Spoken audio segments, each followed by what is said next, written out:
Hi, welcome to Experiment 1 for Organic Chemistry 1 at Southern California University of Health Sciences. Today we're going to look at melting point and what melting point has to do with identifying a compound and allowing you to understand a little bit more about what's actually going on inside of a sample, especially a solid sample.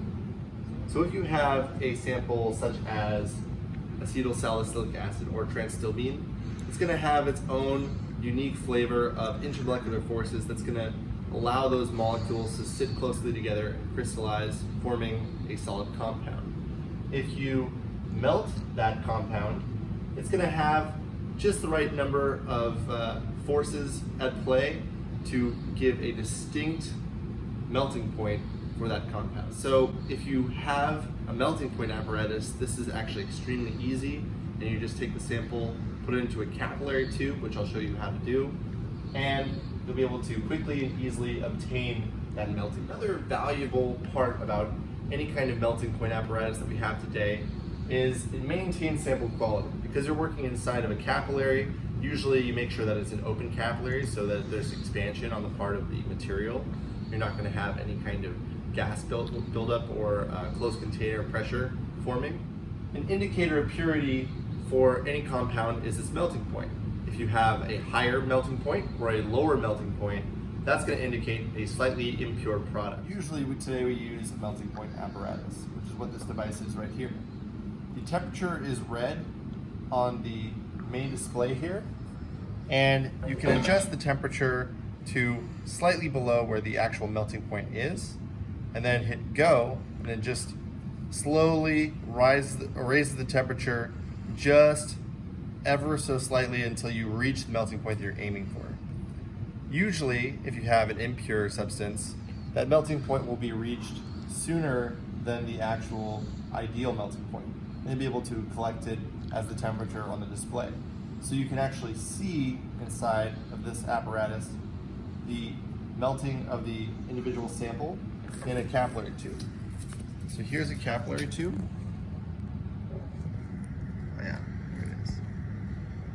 And a capillary tube will fit right into this space, if you can see it.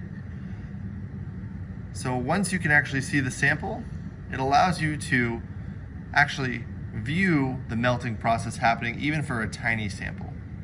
So when you actually want to prepare a capillary tube and add a sample to it, all you have to do is take your sample, in this case benzoic acid, which we're going to be using for this process of melting points, and you're going to slowly place a little of the sample, that was a bit much, into a dish or some kind of flat surface where you can take the sample into the tube. Some samples that are really sticky are pretty hard to get into these capillary tubes, so you want to typically go for something that is more crystalline if you can. Benzoic acid is kind of in the middle, so definitely seen stickier compounds than that. So you're just going to collect a little of these crystals in the surface of the tip of the tube, just so they're held in place. It never hurts to have a lot of sample. It just means that it might melt more unevenly. So ideally you have just a little small amount. So from here, you take a large tube of some kind that allows you to sort of drop and bump that sample down to the bottom. This could take a while, depending on how sticky the sample is. But eventually, a few of those little nuggets are gonna bounce down to the very bottom of that tube.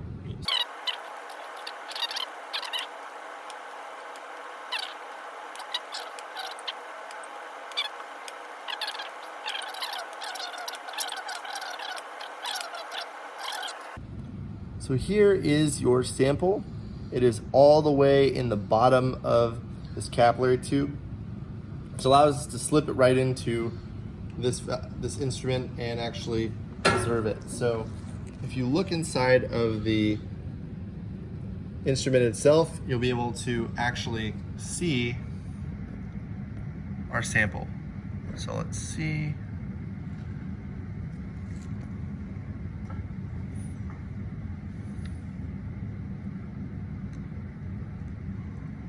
There we go.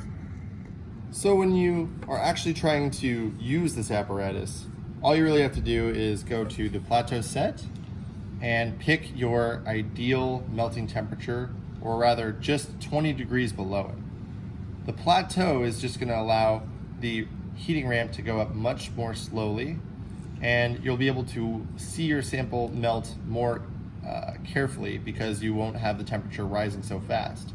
Waiting around for the temperature to go from 0 or 20 degrees Celsius to 124, 1 degree at a time, would be pretty monotonous.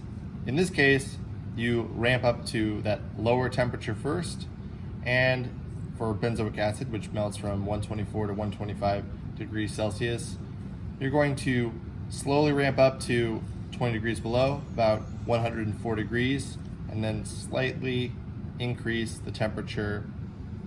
And pretty much all of this is done by the instrument. You don't have to do a whole lot of watching. You're not manually adjusting the temperature yourself. This allows everything to go pretty quickly, and this is a very easy instrument to use. So here we just go to plateau, and you set the plateau, and you're going to be able to get started and hit start.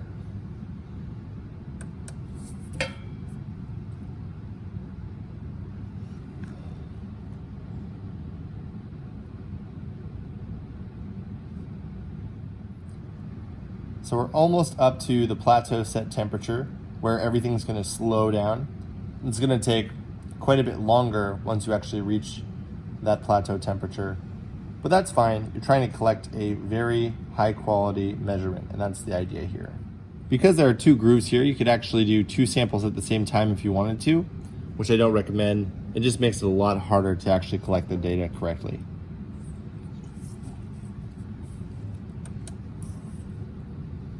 Then you hit start and you begin the ramping, which you can see there with this green light.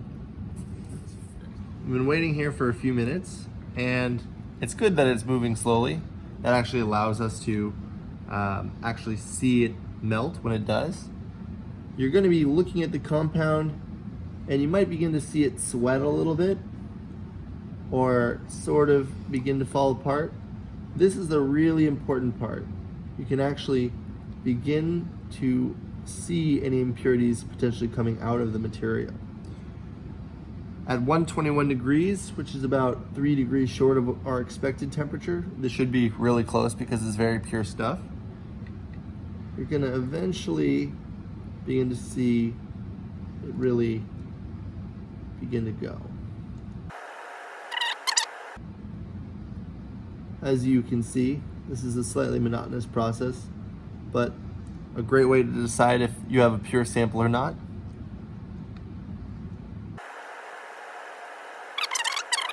We're at 123, so we're pretty much expected to melt any second now as it rises.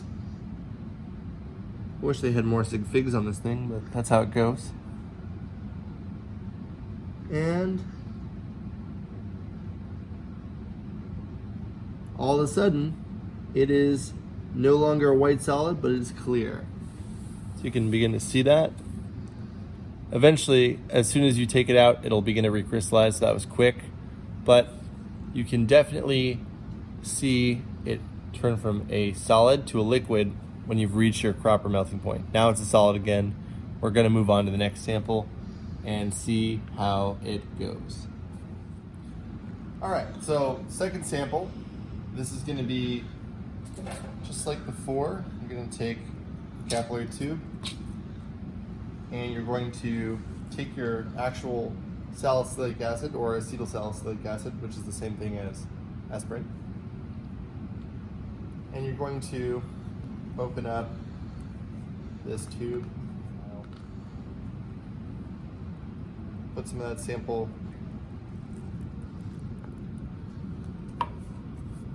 onto the dish, and collect your sample.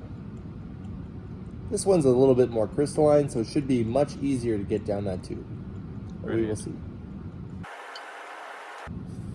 So you can see, got the sample at the end, and now we begin.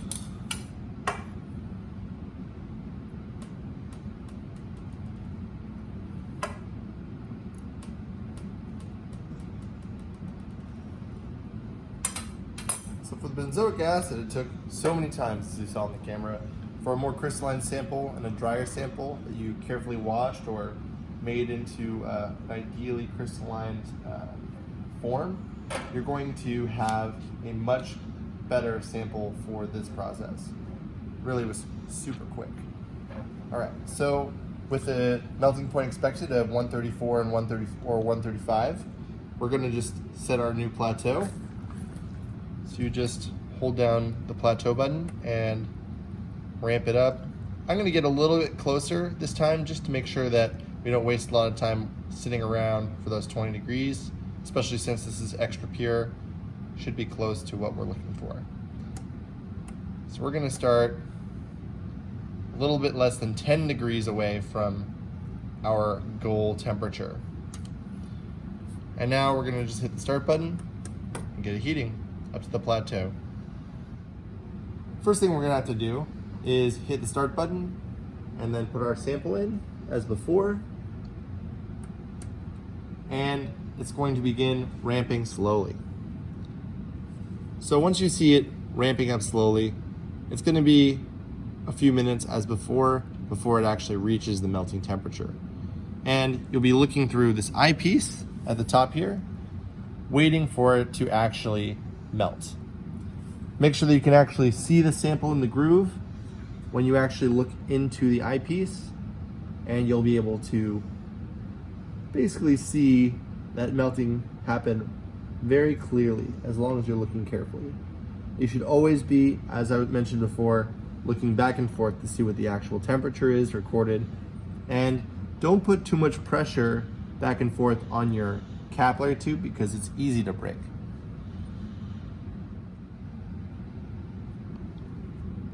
All right, so we're beginning to see some of those crystals sweat a little bit, which could be signs of maybe a small impurity that exists inside of them. But we're getting closer and closer to the actual tube becoming pure liquid. Take 2 samples, in this case, ACETANILIDE, and you have the ACETYLSALICYLIC acid, just using that one in particular from the last 2 because it's easier to get into the tube. We're gonna mix those together and see if it affects the melting point.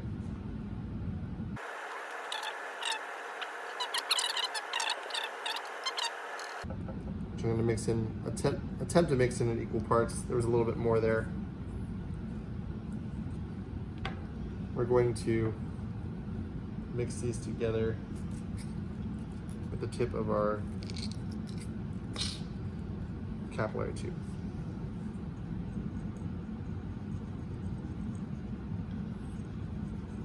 You want to make sure they're actually mixed, because if you end up with a slug of one of them, it's going to be pretty apparent which compound you're working with.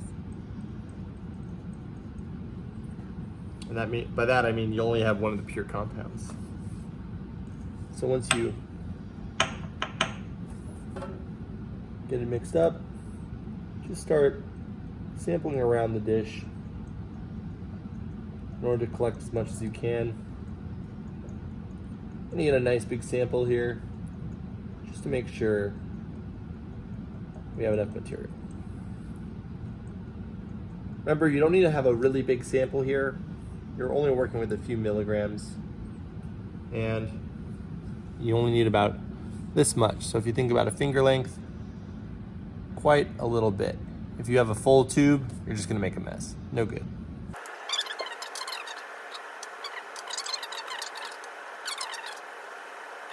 And now, we've gone from having the sample over here all the way packed down to the bottom, as it should be.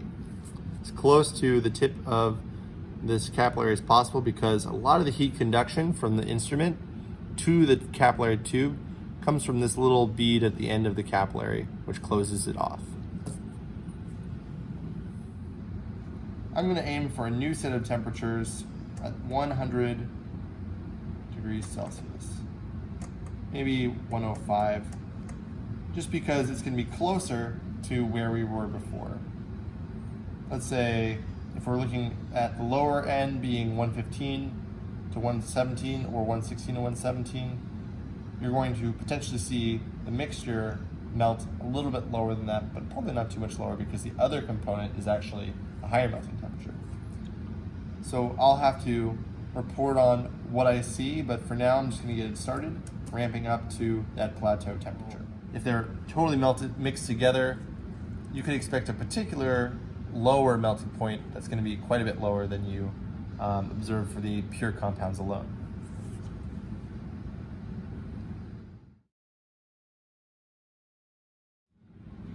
So if you're working with an unknown, things get a little bit complicated. Say we're going to be using unknown number 10, which the melting point will be given in your supporting materials. Since you don't know the temperature that this melts at, you're going to be looking at a wider range of temperatures, and if you do the ramp slowly, it's not going to make a whole lot of sense.